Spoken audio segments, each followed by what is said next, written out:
बिस्मिल्लाहिर्रहमानिर्रहीम अस्सलाम वालेकुम friend, welcome to travel to world channel. Friend उम्मीद करते हैं कि आप सब खैरियत से होंगे और एक अच्छी ज़िंदगी गुजर बसर कर रहे होंगे। फ्रेंड, आज की जो हमारी वीडियो है वो मलेशिया का जो यू टर्न वीज़ा होता है उसके मतलब है, और आपसे शेयर करेंगे कि ये यू टर्न वीज़ा हम कहते किसको हैं और ये लगता किस तरह है, और इससे एक बंदे को क्या नुकसान पहुंचता है जो बंदा ये यू टर्न वीज़ा लेता है।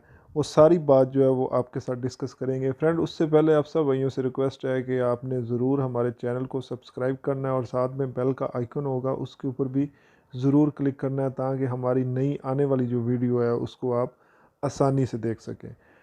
फ्रेंड, बात करते हैं कि मलेशिया का जो यू टर्न वीज़ा होता है वो किस तरह एजेंट आपको लगवा के देते हैं।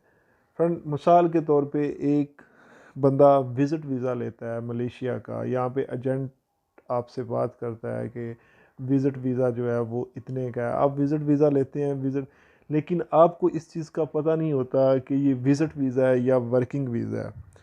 तो जब आप मलेशिया में चले जाते हैं तो वहाँ पे फिर ये होता है कि जब आपने वहाँ पे आपका विज़िट वीज़ा पूरा हो गया, टाइम उसका पूरा हो गया, तो फिर वहाँ पे आप इल्लीगल हो जाते हैं।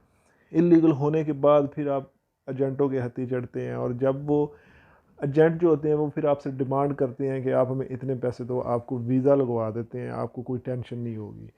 तो वहाँ पे जाके मलेशिया के अंदर जाके जो वर्किंग वीज़ा लगता है उसको कहते हैं यू टर्न वीज़ा।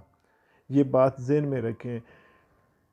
मलेशिया का एक रूल है, जिस तरह दुबई है, दुबई अगर मिसाल के तौर पे आप विज़िट पे जाते हैं तो आपका विज़िट वीज़ा वर्किंग वीज़े में कन्वर्ट हो जाता है, लेकिन मलेशिया का विज़िट वीज़ा वर्किंग वीज़े में कन्वर्ट नहीं होता। ये आप अपने जहन में रखें।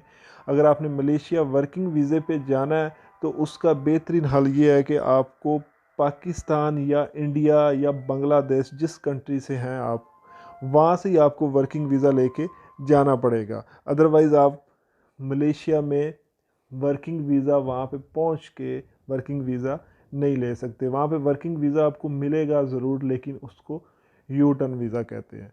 अब यू टर्न वीज़ा, इसका नुकसान क्या होता है?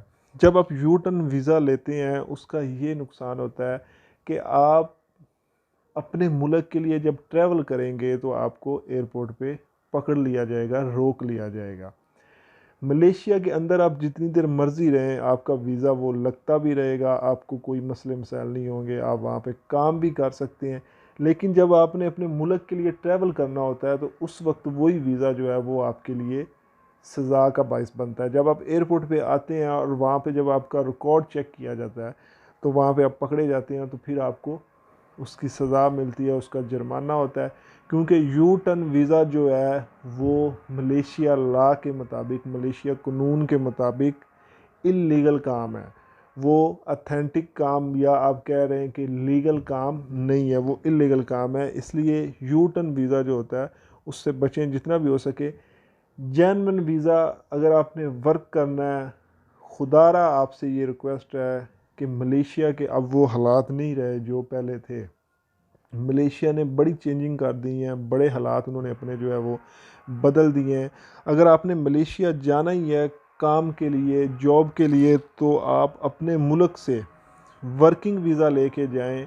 विज़िट वीज़े पे जाके वहाँ पे काम ना करें, या वहाँ पे जाके यू टर्न वीज़ा लगवा के आप काम ना करें। इस सूरत में अगर आप पकड़े जाते हैं तो आपको अंदाज़ा नहीं है कि मलेशिया ने अपने कानून में जितना रद्द-बदल किया है, जितनी चेंजिंग लेके आए हैं, आने वाले दिनों में फ़ॉरेनर के लिए बड़ा वो नुकसानदेह होगा।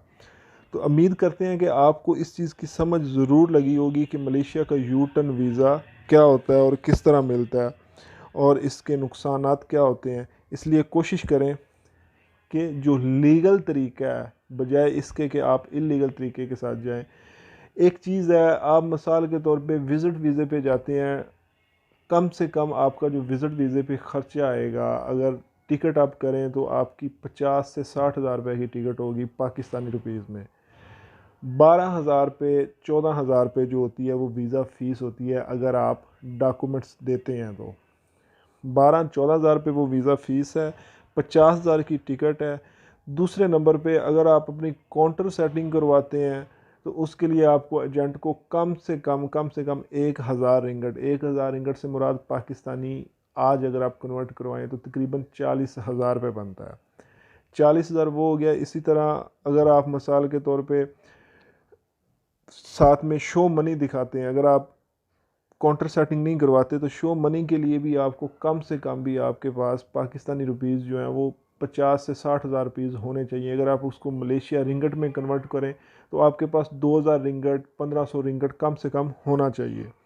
तो अगर आप इसको टोटल करें तो फ़र्क नहीं रह जाता, बजाय इसके कि आप इतने पैसे लगा के फिर वहाँ पे जाके इलीगल लें। इसलिए बेहतर ये है कि अगर इतने पैसे आप लगा रहे हैं तो कुछ नहीं तो ज़्यादा से ज़्यादा आपका 50,000 1 लाख रुपए और लगेगा और आप पाकिस्तान से या इंडिया से वर्किंग वीज़ा ले सकते हैं। और हर साल बाद वो रिन्यूअल होता है, उसकी थोड़ी बहुत फ़ीस होती है, वो आप रिन्यूअल भी करवा सकते हैं। तो वो एक लीगल तरीका है। तो इसलिए उम्मीद है कि आपको इस चीज़ की समझ लग गई होगी कि आपने क्या फ़ैसला करना है और कौन से वीज़े पे जाना है। हमें इजाज़त दें, एक नई वीडियो के साथ, एक नई इन्फॉर्मेशन के साथ फिर आपके साथ मुलाकात होगी। अल्लाह हाफ़िज़। अस्सलाम वालेकुम वरहमतुल्लाह।